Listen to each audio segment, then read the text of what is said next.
আগামীতে কোনোদিন হয়তো আমাদের শুনতে হবে জামাত ইসলাম এই দেশের স্বাধীনতার পক্ষে যুদ্ধ করেছিলেন, এই কথাও হয়তো আমাদের শুনতে হইতে পারে। বাংলাদেশে আজকে নতুন করে মুক্তিযুদ্ধের ইতিহাস বলা শুরু হয়েছে। একটি দল বাংলাদেশ জামাত ইসলামী, যারা স্বাধীনতার বিরোধিতা করেছিল এই দেশের, তারা এখন মুক্তিযুদ্ধের ইতিহাস বর্ণনা করা শুরু করেছে। গতকালকে সেই দলের আমির সাহেব বলেছেন এই দেশের স্বাধীনতার ঘোষণা নাকি রাষ্ট্রপতি, শহীদ রাষ্ট্রপতি জিয়াউর রহমান দেয় নাই, তৎকালীন মেজর জিয়া দেয় নাই, কর্নেল অলি সাহেব নাকি দিয়েছে। যে সমস্ত প্রলাপ বকা শুরু করেছে এটা অস্বাভাবিক না, কারণ যারা বাংলাদেশের স্বাধীনতার বিরোধিতা করেছিল তারা বাংলাদেশের স্বাধীনতার ইতিহাসকে বিকৃতি করবে, এটাই স্বাভাবিক।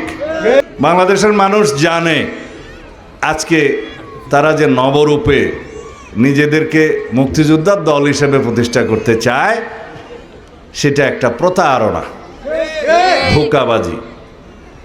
এবং তারা বলছে তাদেরও নাকি একজন মুক্তিযোদ্ধা আছে, একজন মুক্তিযোদ্ধাকে তাদের জোটে যোগদান করিয়েছে এবং অন্য কথায় বলতে গেলে ভাড়া নিয়েছে বলে তারা সাইনবোর্ড দেখাচ্ছে তাদেরও একটা মুক্তিযোদ্ধা আছে, এবং সেই মুক্তিযুদ্ধকে তারা বাংলাদেশের স্বাধীনতার ঘোষকও বানাচ্ছে। এদেশের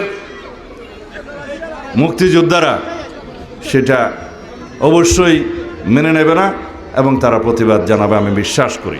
এদেশের সকল জনগণ, দেশপ্রেমিক যারা স্বাধীনতার পক্ষের শক্তি, তারা প্রতিবাদ জানাবে আমরা জানি।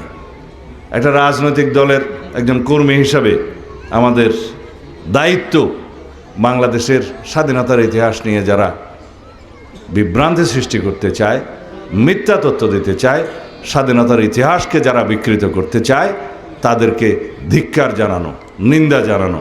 আমি খুব শালীন ভাষায় সেই নিন্দাটা জানালাম, তীব্র প্রতিবাদও জানালাম দলের পক্ষ থেকে।